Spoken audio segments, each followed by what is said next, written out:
బాపట్ల సూర్యలంక కేంద్రీయ విద్యాలయంలో విద్యార్థులు అస్వస్థతకు గురయ్యారు. తమ తోటి విద్యార్థిని పౌడర్ పీల్చి స్పృహ తప్పి పడిపోయారు. అది ఏ పౌడర్ అనే దానిపై పూర్తి సమాచారం తెలియాల్సి ఉంది. అస్వస్థతకు గురైన విద్యార్థుల్ని ఆసుపత్రికి తరలించి ట్రీట్మెంట్ చేస్తున్నారు. విషయం తెలుసుకున్న జిల్లా జాయింట్ కలెక్టర్ బి సుబ్బారావు విద్యార్థుల అస్వస్థతకు గల కారణాలపై ఆరా తీస్తున్నారు.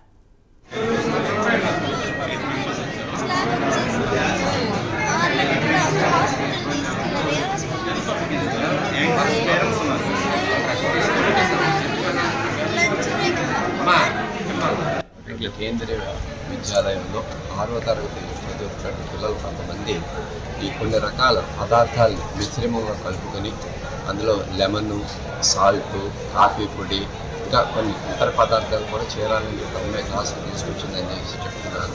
సో వాళ్ళకి తెలియకుండా అనుకోని పరిస్థితుల్లో ఇవన్నీ మిశ్రమం చేసుకుని వాళ్ళకి తాగడం వల్ల వాళ్ళకి ఇవన్నీ వాంతులు రావడం జరుగుతుంది. అదేవిధంగా కొంచెం ఇండైజెషన్, కొంచెం ఊపిరి పీల్చుకోవడం కొంచెం ఇబ్బంది పడుతున్నారు. అటువంటి పరిస్థితుల్లో ఈ 6వ తరగతిలో చదువుతున్న పిల్లల్ని సుమారు 18 మంది పిల్లల్ని తీసుకొచ్చి ఇక్కడ గవర్నమెంట్ హాస్పిటల్లో జాయిన్ చేయడం జరిగింది.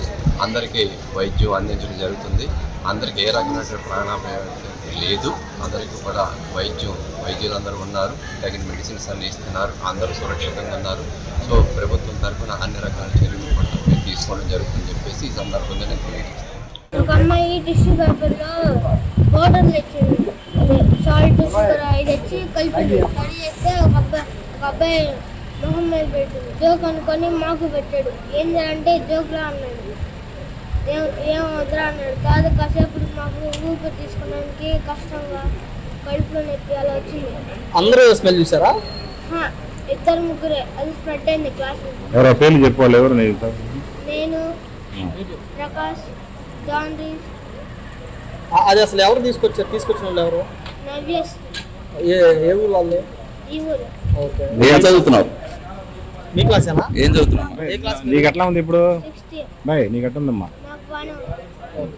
ఏం చేశారు ఇక్కడ? ట్రీట్మెంట్ ఏం చేశారు నీకు? నాకు సలైన్ ఇంజెక్షన్ వేసింది. ఇంకా స్కానింగ్.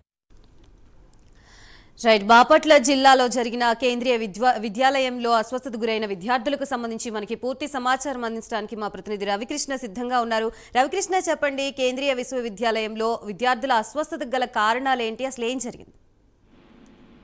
గాయత్రి, ఏదైతే బాపట్లో ఉన్నటువంటి సూర్యలంక సముద్ర తీరంలో ఉన్నటువంటి కేవీఎస్ స్కూల్ ఉన్నదో ఆ కేవీఎస్ స్కూల్లో 23 మంది విద్యార్థులు అస్వస్థతకు గురయ్యారు. దీనికి ప్రధాన కారణం కూడా 6th క్లాస్ అవుతున్నటువంటి ఒక విద్యార్థిని చేసినటువంటి అల్లరి పని మూలానే ఈ అస్వస్థతకు గురయ్యారని సాటి విద్యార్థులు అయితే చెప్తూ ఉన్నారు. ఈ రోజు ఉదయం కేవీఎస్ స్కూల్ కు వచ్చిన క్లాస్ రూమ్ లో వచ్చిన తర్వాత ఆ విద్యార్థిని తనతో పాటు ఒక చిన్న క్యారీ బ్యాగ్ లో పౌడర్స్ ని పట్టుకురావడం జరిగింది. ఆ పౌడర్ లో కెల్కం పౌడర్ తో పాటు బ్లీచింగ్ పౌడర్, అదే విధంగా కూడా ఇంట్లో ఉండేటువంటి మరికొన్ని పౌడర్స్ కూడా తీసుకొని వచ్చిన తర్వాత ఒక విద్యార్థికి నాప్కిన్ లో వేసి వాసన చూస్తే మంచి స్మెల్ వస్తుందని చెప్పినటువంటి నేపథ్యంలో ఆ విద్యార్థి ఆ స్మెల్ చూశాడు. స్మెల్ చూసి పక్కన ఉన్న మరో విద్యార్థికి ఇచ్చాడు. అప్పటికే అక్కడ ఎవరైతే ఆ స్మెల్ చూసినటువంటి విద్యార్థులు ఎవరైతే ఉన్నారో వాళ్ళైతే మాత్రం డ్రౌజింగ్ ఫీలింగ్, కలదరుగుతున్నట్లుగా కూడా ఫీల్ అయ్యారు. ఆ తర్వాత చేతిలో ఉన్నటువంటి ఆ పౌడర్ అనేది కింద పడటంతో ఒక్కసారిగా కూడా ఆ పౌడర్ మొత్తం రూము మొత్తం ఫామ్ అయినటువంటి నేపథ్యంలో అక్కడ ఉన్న 24 మంది విద్యార్థులు ఒక్కసారిగా కడుపులో దేవుతున్నట్లు, డ్రౌజింగ్ ఫామ్, అదే విధంగా కూడా తల తిరుగుతున్నట్లు, శ్వాస తీసుకోలేనటువంటి పరిస్థితిలో వెళ్లిపోయినటువంటి నేపథ్యంలో అది గమనించినటువంటి పక్క క్లాస్ లో ఉన్నటువంటి టీచర్ వెంటనే వాళ్ళని సమీపంలో ఉన్నటువంటి ఒక ఆర్ఎంపీ డాక్టర్ పిలిపించి అక్కడ తక్షణం కూడా వైద్యం చేయించి వెంటనే కూడా బాపట్ల ఏరియా హాస్పిటల్ ఏదైతే ఉందో ఆ ఏరియా హాస్పిటల్ కి తీసుకెళ్లిన తర్వాత అక్కడ వైద్య సిబ్బంది అయితే వాళ్ళకి ప్రాథమికంగా కూడా వాళ్ళకి వైద్యం అందించడం జరిగింది. అందించిన తర్వాత అక్కడ ఉన్నటువంటి విద్యార్థులు అందరూ కూడా సేఫ్ గానే ఉన్నారు.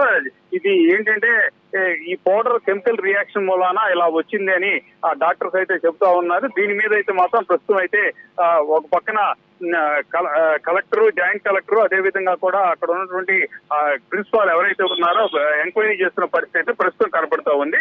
ఈ విద్యార్థులు అందరూ మాత్రం క్షేమంగానే ఉన్నట్టు తెలుస్తుంది. గాయత్రి.